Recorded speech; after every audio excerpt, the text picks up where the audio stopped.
Hi students, welcome to your new class. ഈ ക്ലാസ്സിൽ നമ്മൾ ഡിസ്കസ് ചെയ്യുന്നത് വളരെ ഇമ്പോർട്ടൻ്റ് ആയിട്ടൊരു ടോപ്പിക്കാണ് ഡിമാൻഡ് ഫോർകാസ്റ്റിംഗ് എന്ന് പറയുന്നത്. നമ്മൾ ലാസ്റ്റ് വീഡിയോയിൽ പറഞ്ഞു ഡിമാൻഡ് ഫംഗ്ഷൻ എന്താണെന്ന് പഠിക്കണം, അതിനുശേഷം എസ്റ്റിമേറ്റ് ചെയ്യുക, അതും കഴിഞ്ഞാലാണ് ഫോർകാസ്റ്റ് ചെയ്യാൻ പറ്റുക. അപ്പോൾ ഇവിടെ നിങ്ങൾ 3 മാർക്സിന് നിർബന്ധമായും പഠിക്കേണ്ട ഒരു ക്വസ്റ്റ്യൻ ആണ് വാട്ട് ഇസ് ഡിമാൻഡ് ഫോർകാസ്റ്റിംഗ് എന്ന് പറഞ്ഞാൽ. ഫോർകാസ്റ്റ് ചെയ്യുക എന്ന് പറഞ്ഞാൽ എന്താ? ഫ്യൂച്ചർ ഇവൻറ്റിനെ, വരാൻ പോകുന്ന ഒരു ഫ്യൂച്ചർ ഇവൻറ്റിനെ നമുക്ക് ഏകദേശം കണക്കാക്കാൻ സാധിക്കുക, അതിനെയാണ് എസ്റ്റിമേറ്റ് ചെയ്യുക. ആൻറ്റിസിപ്പേറ്റിംഗ് ഫ്യൂച്ചർ ഈവൻറ്റ്സ്, നമ്മൾ ഭാവിയിൽ വരാൻ പോകുന്ന അല്ലെങ്കിൽ നമ്മുടെ പ്രൊഡക്റ്റ് ഉണ്ടാവാൻ പോകുന്ന ഡിമാൻഡിനെ ഏകദേശം ഇപ്പം തന്നെ ഒന്ന് കണക്കാക്കുന്നതിനെയാണ് ഡിമാൻഡ് ഫോർകാസ്റ്റിംഗ് എന്ന് പറയുന്നത്. It is the prediction of future event. Predict ചെയ്യണം, നമ്മൾ പ്രവചിക്കുകയാണ് ഫ്യൂച്ചറിൽ എൻ്റെ പ്രൊഡക്റ്റിന് ഇത്ര ഡിമാൻഡ് ഉണ്ടാവും എന്ന് നമ്മൾ പ്രഡിക്റ്റ് ചെയ്യണം. എന്തിൻ്റെ ബേസിലാണ് നമുക്ക് പ്രഡിക്റ്റ് ചെയ്യാൻ പറ്റുക? കുറച്ച് വർഷങ്ങളായി നമ്മൾ ചെയ്യുന്ന ഒരു ബിസിനസ് ആണെങ്കിൽ തീർച്ചയായിട്ടും മുൻ വർഷങ്ങളിലെ കുറേ അറിവുകൾ, നമുക്ക് ഡാറ്റകൾ ഉണ്ടാവും. പിന്നെ അതേപോലെ ഒപ്പീനിയൻസ് ഉണ്ടായിരിക്കും. ഇപ്പോഴത്തെ ട്രെൻഡ്, മുന്നത്തെ ട്രെൻഡും ഇപ്പോഴത്തെ ട്രെൻഡും നമുക്ക് അറിയാൻ പറ്റും. പിന്നെ നമുക്ക് അറിയുന്ന കുറേ ഫ്യൂച്ചർ വേരിയബിൾസും ഉണ്ടായിരിക്കും. അപ്പോൾ ഇതിൻ്റെയൊക്കെ ബേസിസിലാണ് നമ്മൾ എന്ത് ചെയ്യുന്നത്? അടുത്ത വർഷം അല്ലെങ്കിൽ അടുത്ത 5 കൊല്ലത്തിൽ നമ്മുടെ പ്രൊഡക്റ്റിന് ഇത്ര ഡിമാൻഡ് ഉണ്ടാവുമെന്ന് മുൻകൂട്ടി കാണുന്ന ഒരു പ്രോസസ്സിനെയാണ് ഡിമാൻഡ് ഫോർകാസ്റ്റിംഗ് എന്ന് പറയുന്നത്. അപ്പോൾ ഡിമാൻഡ് ഫോർകാസ്റ്റിംഗ് എന്താ ചോദിച്ചാൽ എസ്റ്റിമേറ്റ് ചെയ്യുക അല്ലെങ്കിൽ ആൻറ്റിസിപ്പേറ്റ് ചെയ്യുക future demand on the basis of past data.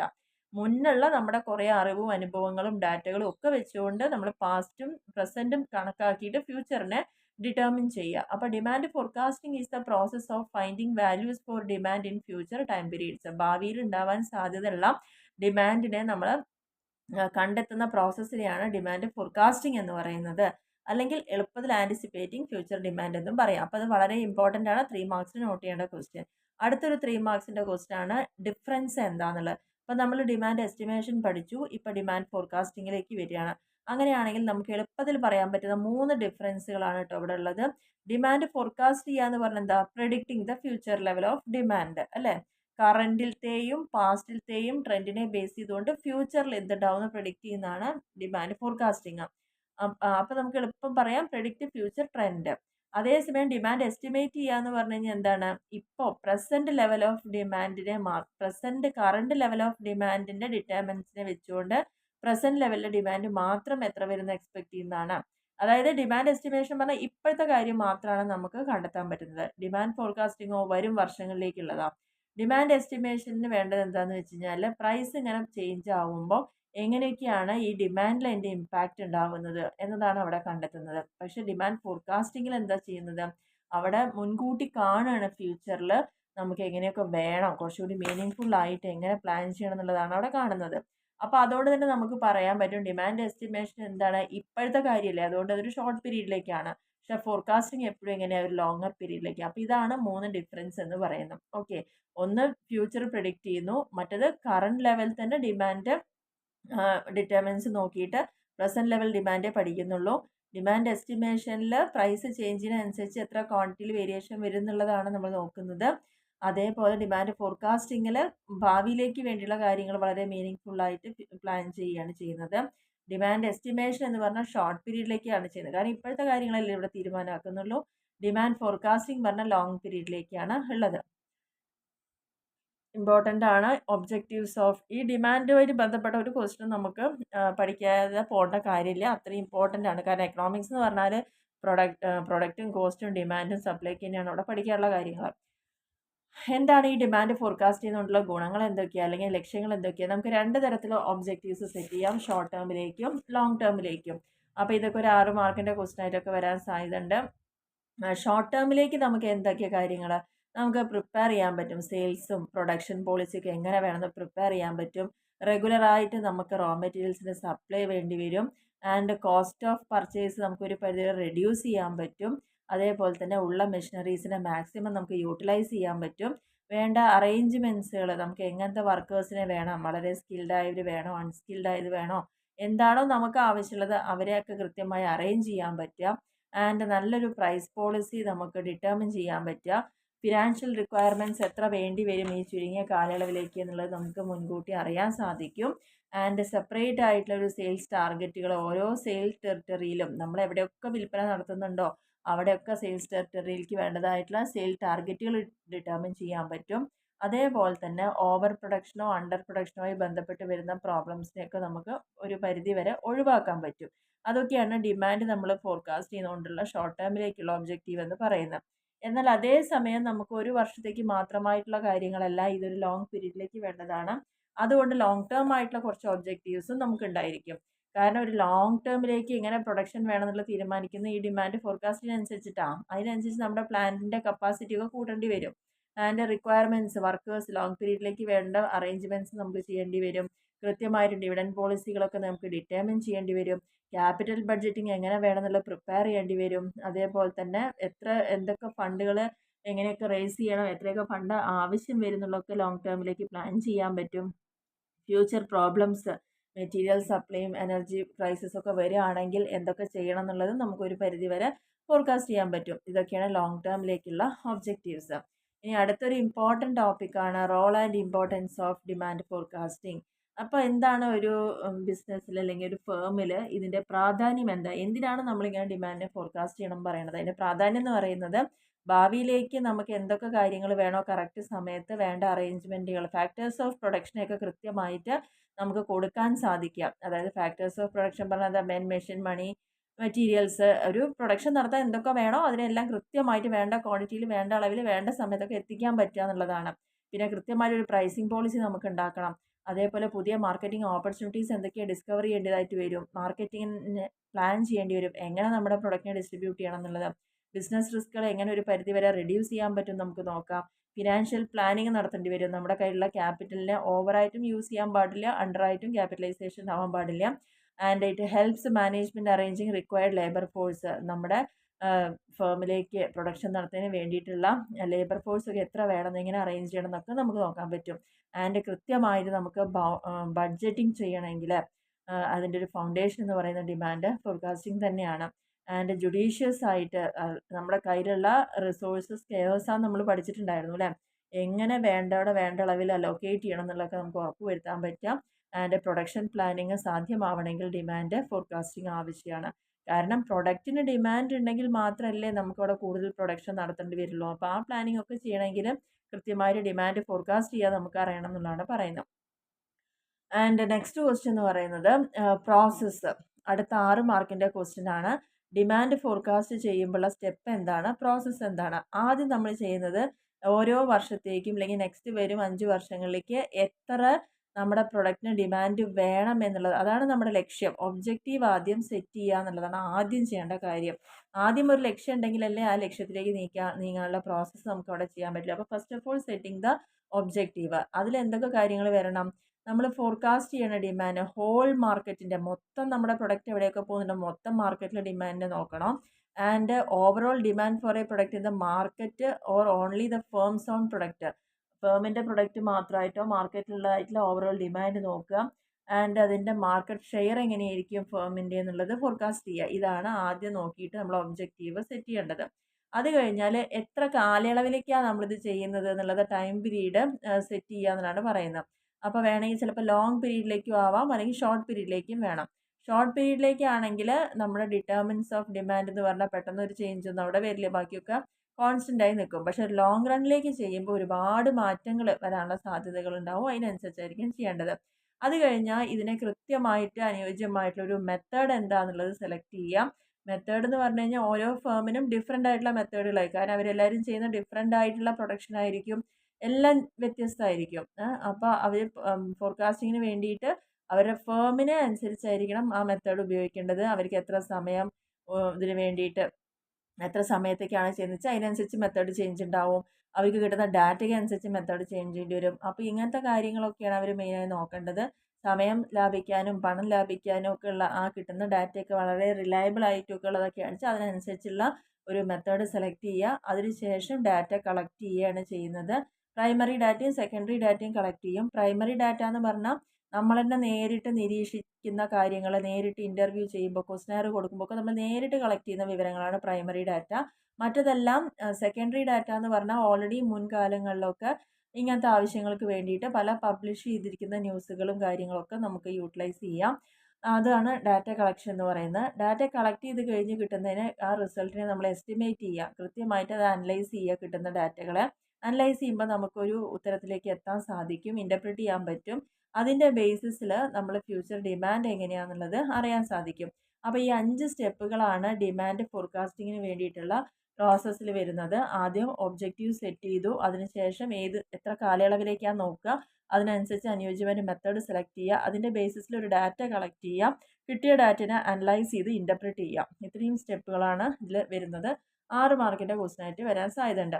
അടുത്തതാണ് നമ്മുടെ എസ്എ ക്വസ്റ്റനാണ്, മെത്തേഡ്സ് ഓഫ് ഡിമാൻഡ് ഫോർകാസ്റ്റിംഗ്. ഇവിടെ ഡിമാൻഡിനെ ഫോർകാസ്റ്റ് ചെയ്യാൻ പ്രധാനമായിട്ടും 2 മെത്തേഡുകളാണ് ഉപയോഗിക്കുന്നത്. ആദ്യം തന്നെ അങ്ങനെ പഠിക്കുക.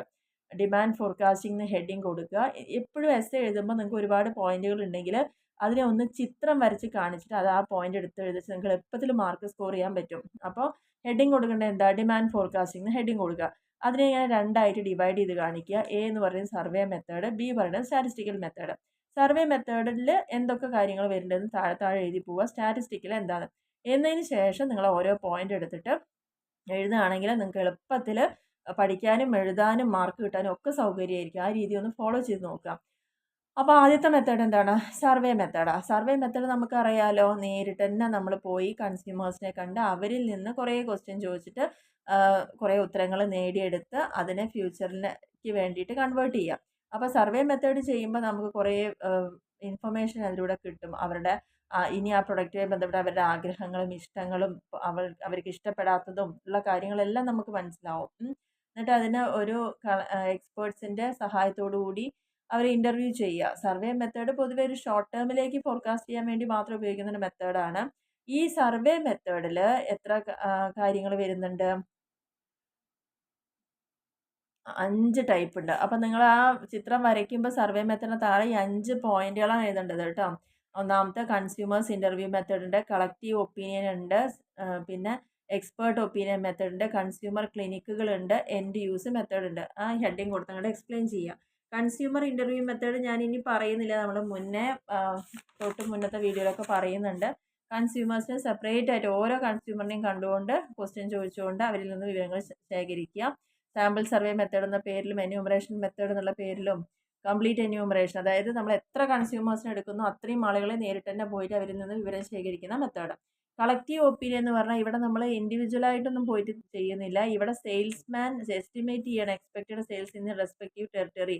അതായത് അയാളുടെ മുൻ വർഷങ്ങളിലെ എക്സ്പീരിയൻസ് വെച്ചുകൊണ്ട് അയാൾ നിൽക്കുന്ന സ്ഥലത്ത് ഏകദേശം എത്രയൊക്കെ പ്രൊഡക്റ്റിന് ഡിമാൻഡ് ഉണ്ടാവും എന്നുള്ളത് അവരെ എസ്റ്റിമേറ്റ് ചെയ്യാം. After combining individual forecast of the salesman, അതായത് ഓരോ സെയിൽസ്മെന്മാരും നമ്മുടെ പല പല സ്ഥലത്തായിരിക്കും നമ്മുടെ പ്രൊഡക്റ്റുകൾ വിറ്റഴിഞ്ഞ് പോകുന്നത്. അപ്പോൾ ഓരോ സ്ഥലത്തുമുള്ള സെയിൽസ്മെന്മാരാണ് അവരുടെ പാസ്റ്റ് എക്സ്പീരിയൻസ് കൊണ്ട് അവർ എന്ത് ചെയ്യുന്ന, ഇപ്പോൾ ഓരോ ഭാഗത്തുള്ളത് നോർത്ത് സൈഡിൽ നമ്മുടെ പ്രൊഡക്റ്റുകൾ ഇറങ്ങുന്നുണ്ടെങ്കിൽ ആ റീജിയണിലുള്ള സെയിൽസ്മെൻ അതിൻ്റെ ഒരു വാല്യൂ ഇത്ര ഉണ്ടാവും എന്ന് പ്രതീക്ഷിക്കുന്നു. സദേൺ റീജിയണിലുള്ള, പിന്നെ ഈസ്റ്റേൺ റീജിയണിൽ, അതേപോലെ വെസ്റ്റേൺ റീജിയണിൽ, അങ്ങനെ ഓരോ റീജിയണിലോ ഓരോ ജോഗ്രഫിക്കൽ ആയിട്ടുള്ള ടെറിട്ടറീസിലൊക്കെ ഉള്ള ആളുകൾ അവരവരുടെ സെയിൽസ് എത്രയാവും എന്നുള്ളത് നോക്കുക. അങ്ങനെ എല്ലാവരെയും കൂടി കളക്ട് ചെയ്യുമ്പോഴാണ് എന്താ ഈ കളക്റ്റീവ് ഒപ്പീനിയൻ മെത്തേഡ് ആവുന്നത്.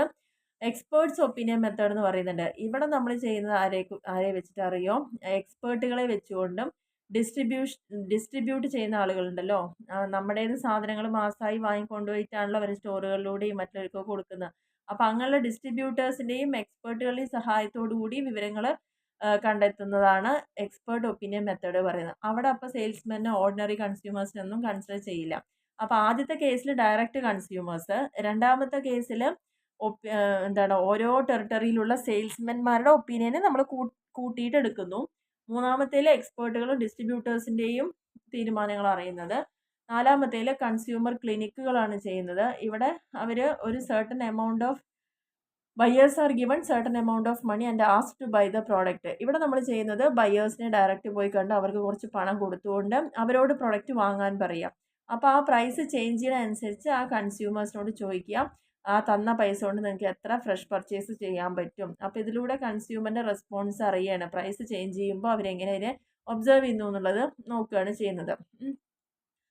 ഇനി നെക്സ്റ്റ് പറയുന്നത് എൻഡ് യൂസ് മെത്തേഡാണ്. എൻഡ് യൂസ് മെത്തേഡ് എന്ന് പറഞ്ഞു കഴിഞ്ഞാൽ product generally has A different uses. ചിലപ്പോൾ ചില പ്രൊഡക്റ്റുകൾ വാങ്ങിച്ചു കഴിഞ്ഞാൽ അതുകൊണ്ട് ഒരു ഉപയോഗം മാത്രമല്ല ഉണ്ടാവുക, ഒരുപാട് ഉപയോഗങ്ങൾ ഉണ്ടാവും ഒരു പ്രൊഡക്റ്റ് കൊണ്ട്. അപ്പോൾ എൻഡ് യൂസ് മെത്തേഡ് എന്ന് പറഞ്ഞാൽ first list of end users. ആദ്യം നമ്മൾ എന്ത് ചെയ്യുന്നു, ഒരു എൻഡ് യൂസേഴ്സിൻ്റെ ലിസ്റ്റ് എടുക്കുക. അതായത് ഫൈനലായിട്ടുള്ള കൺസ്യൂമേഴ്സ് ഉണ്ടാവും, ഇൻഡിവിജ്വൽ ഇൻഡസ്ട്രീസ് ഉണ്ടാവും, എക്സ്പോർട്ടേഴ്സ് ഉണ്ടായിരിക്കും. അവരുടെയൊക്കെ ലിസ്റ്റ് പ്രിപ്പയർ ചെയ്യുക.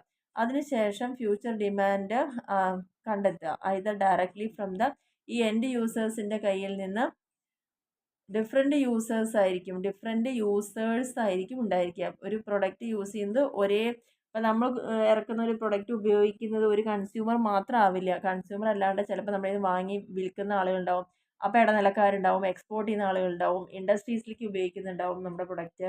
അപ്പോൾ അവർ ആരൊക്കെ നമ്മുടെ പ്രൊഡക്റ്റ് ഉപയോഗിക്കുന്നുണ്ടോ അവരെയൊക്കെ കൊണ്ട് അവരിൽ നിന്നെല്ലാം കളക്ട് ചെയ്യുന്നതാണ്, ഡീറ്റെയിൽസ് കളക്ട് ചെയ്ത് ഫ്യൂച്ചർ ഗ്രോത്ത് നമ്മൾ എസ്റ്റിമേറ്റ് ചെയ്യുന്നതാണ് എൻഡ് യൂസ് മെത്തേഡ് എന്ന് പറയുന്നത്. അപ്പോൾ ഇതാണ് നമ്മുടെ ആദ്യത്തെ സെക്ഷൻ എന്ന് പറയുന്ന സർവേ മെത്തേഡിലത്തെ വരുന്ന 5 മെത്തേഡ്. ഇനി നമ്മൾ രണ്ടാമത്തെ മെത്തേഡിലേക്ക് പോവുകയാണ്. എന്താണ്? അപ്പോൾ ഇതാണ് ഞാൻ പറഞ്ഞ എസ്എ ക്വസ്റ്റൻ ആണ് ഇത് പറയാൻ കാരണം. സ്റ്റാറ്റിസ്റ്റിക്കൽ മെത്തേഡ് എന്ന് പറയുമ്പം ഇവിടെ നമ്മൾ നോക്കുന്നത് ഫ്യൂച്ചർ ഡിമാൻഡിനെ സ്റ്റാറ്റിസ്റ്റിക്കൽ ഡാറ്റ മെത്തേഡ് യൂസ് ചെയ്തിട്ട് മെഷർ ചെയ്യണം. സ്റ്റാറ്റിസ്റ്റിക്കൽ മെത്തേഡ് എന്ന് പറഞ്ഞു കഴിഞ്ഞാൽ എന്തൊക്കെ വരും? ട്രെൻഡ് പ്രൊജക്ഷൻ മെത്തേഡ് ഉണ്ട്, റിഗ്രഷൻ ആൻഡ് കോറിലേഷൻ ഉണ്ട്, എക്സ്ട്രാപോലേഷൻ മെത്തേഡ് ഉണ്ട്, സൈമൾട്ടേനിയസ് ഇക്വേഷൻ മെത്തേഡ് ഉണ്ട്, ബാരോമെട്രിക് മെത്തേഡ് ഉണ്ട്. ഇതെല്ലാം നിങ്ങൾ ബിസിനസ് അനലിറ്റിക്സ് പഠിക്കുന്നതുമായിട്ട് ബന്ധപ്പെട്ട് വരുന്ന സബ്ജക്റ്റാണ്. പക്ഷേ അനലിറ്റിക്സിൽ പഠിക്കുന്നില്ല, പക്ഷെ അതുവഴി ബന്ധപ്പെട്ട് വരുന്ന സബ്ജക്റ്റുകളാണ്. അപ്പോൾ ഇവിടെയൊക്കെ നമ്മൾ എവിടെയും പോയി അന്വേഷിക്കാതെ നമ്മൾ എന്ത് ചെയ്യാം, മാത്തമാറ്റിക്കൽ ഇക്വേഷൻസ് ഓരോന്ന് കണ്ടെത്തിയിട്ട് അറിയുന്ന വാല്യൂന്ന് അറിയാത്ത വാല്യൂനെ കണ്ടുപിടിച്ചിട്ടും ഇക്വേഷൻ ഉണ്ടാക്കിയിട്ടും അതിനെ സോൾവ് ചെയ്തിട്ടും അങ്ങനെയൊക്കെ മാത്രം യൂസ് ചെയ്തിട്ടായിരിക്കും ഇവിടെ ഡിമാൻഡ് ഫോർകാസ്റ്റ് ചെയ്യുക. അപ്പോൾ ട്രെൻഡ് പ്രൊജക്ഷൻ മെത്തേഡ് എന്താണെന്നുള്ളത് മനസ്സിലാക്കി വയ്ക്കുക. പാസ്റ്റ് സെയിൽസിനെ ബേസ് ചെയ്തുകൊണ്ട് ഫ്യൂച്ചർ സെയിൽസിനെ പ്രഡിക്റ്റ് ചെയ്യാം. ഓക്കെ, ഈ ഒരു ട്രെൻഡ് പ്രൊജക്ഷൻ മെത്തേഡിൽ ഡിമാൻഡ് എപ്പോഴും എസ്റ്റിമേറ്റ് ചെയ്യുന്നത് എന്തിൻ്റെ ബേസിലായിരിക്കും? പാസ്റ്റ് ഡാറ്റയിൽ. ഇപ്പോൾ കഴിഞ്ഞ 5 വർഷം നമുക്ക് എന്താണോ നമ്മുടെ പ്രൊഡക്റ്റിന് ഡിമാൻഡ് ഉണ്ടായിച്ചാൽ നമുക്ക് അത് വെച്ചുകൊണ്ട് അടുത്ത വർഷം ഏകദേശം ഒരു ധാരണ ഉണ്ടാക്കിയെടുക്കാം. ടൈം സീരീസ്, നിങ്ങളവിടെ ടൈം സീരീസ് അനാലിസിസ് ഒക്കെ പഠിക്കുന്നുണ്ടല്ലോ, ട്രെൻഡ് ഒക്കെ പഠിക്കുന്നില്ലേ? അതിൻ്റെയൊക്കെ ഇതാണ് വരുന്നതിൽ.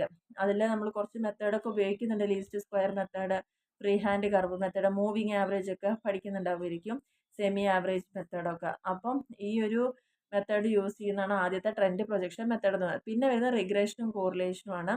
അത് ഞാൻ പ്രത്യേകിച്ച് പറയുന്നില്ല. ഇവിടെ ഈ മെത്തേഡിൽ നമ്മൾ നോക്കുന്നത് എന്താ വെച്ചാൽ സെയിൽസും മറ്റുള്ള വേരിയബിൾസും തമ്മിലുള്ള റിലേഷൻഷിപ്പിനെയാണ് നോക്കുന്നത്. അതായത് പ്രൈസും അതിൻ്റെ ഗുഡ്സിൻ്റെ പ്രൈസും ഇൻകം അഡ്വർടൈസ്മെൻ്റ് ഒക്കെ എങ്ങനെ സെയിൽസിനെ കൂട്ടുന്നുണ്ട് എന്നുള്ളതൊക്കെ നോക്കിയിട്ട്, അപ്പോൾ ആ റിലേഷൻഷിപ്പിനെ വെച്ചുകൊണ്ട്, അതായത് പ്രൈസും സെയിൽസും തമ്മിലുള്ള റിലേഷൻഷിപ്പിനെ വെച്ചുകൊണ്ട് നമ്മൾ ഫ്യൂച്ചർ പ്രഡിക്റ്റ് ചെയ്യുന്നതിനെയാണ് റിഗ്രഷൻ ആൻഡ് കോറിലേഷൻ മെത്തേഡിലൂടെ നോക്കുന്നത്. ഇതൊരു എക്കണോമിക് ട്രിക്ക് മോഡൽ ബിൽഡിംഗ് കൂടിയാണ്. മൂന്നാമത്താണ് ബാരോമെട്രി. അപ്പം നിങ്ങൾ ആ എസ്സേ എഴുതി തുടങ്ങുമ്പം ഞാൻ പറഞ്ഞല്ലോ 2ആയി ഡിവൈഡ് ചെയ്യണം എന്നുള്ളത്, സ്റ്റാറ്റിസ്റ്റിക്കൽ മെത്തേഡും സർവേ മെത്തേഡും. സ്റ്റാറ്റിസ്റ്റിക്സിൻ്റെ താഴെ കൊടുക്കേണ്ടതാണ് first one trend projection, second one regression and correlation, third one barometric technique. ഇതെന്ന് പറഞ്ഞാൽ ട്രെൻഡ് പ്രൊജക്ഷൻ മെത്തേഡിനെ ഒന്നുകൂടി ഇമ്പ്രൂവ് ചെയ്തിരിക്കുന്ന മോഡലാണിത്. ഈ മെത്തേഡിൽ എന്താണെന്ന് വെച്ച് കഴിഞ്ഞാൽ ഫ്യൂച്ചറിൽ based on the idea that future can be predicted from certain happening in the present. ഇപ്പം നമ്മൾ ബിസിനസ് ചെയ്തുകൊണ്ട് പോകുമ്പോൾ കാണുന്ന കുറച്ച് പ്രതിഭാസങ്ങളെ ബേസ് ചെയ്തുകൊണ്ട് നമ്മൾ ഭാവിയിൽ എന്താണെന്നുള്ളത് പ്രിഡിക്റ്റ് ചെയ്യുക. ഈ ഒരു മെത്തേഡിൽ ഡിമാൻഡ് എപ്പോഴും ഫോർകാസ്റ്റ് ചെയ്യുന്നത് എങ്ങനെയാണ്? വെദർ ഈസ് ഫോർകാസ്റ്റഡ് ബൈ മെറ്റീരിയോളജിസ്റ്റിന്, അതായത് കാലാവസ്ഥാ നിരീക്ഷകർ എങ്ങനെയാണോ കാലാവസ്ഥ പ്രിഡിക്റ്റ് ചെയ്യുന്നത് അതേപോലെയാണ് ഇവിടെ ഡിമാൻഡ് പ്രിഡിക്റ്റ് ചെയ്യുന്നുണ്ടാവുക. കാരണം അതിൻ്റെ കുറച്ച് കണ്ടീഷൻസിനെ ബേസ് ചെയ്തുകൊണ്ടാണല്ലോ അവർ നോക്കുന്നത്. അതായത് ബാരോമീറ്ററിൽ മെർക്കൂറി ഇങ്ങനെ മൂവ് ചെയ്യും ആ കാലാവസ്ഥ കാണിക്കാൻ വേണ്ടി. അതേപോലെയാണ് ഇവിടെ, അതുകൊണ്ടാണ് ബാരോമെട്രിക് ടെക്നിക്ക് എന്ന് പറയാൻ കാരണം. അപ്പോൾ economic and statistical indicators use ചെയ്തുകൊണ്ടായിരിക്കും, അതേപോലെ ടൈം സീരീസ് യൂസ് ചെയ്തിട്ടൊക്കെയാണ് ഇവർ വേരിയബിൾസിനെ പ്രിഡിക്റ്റ് ചെയ്യുക.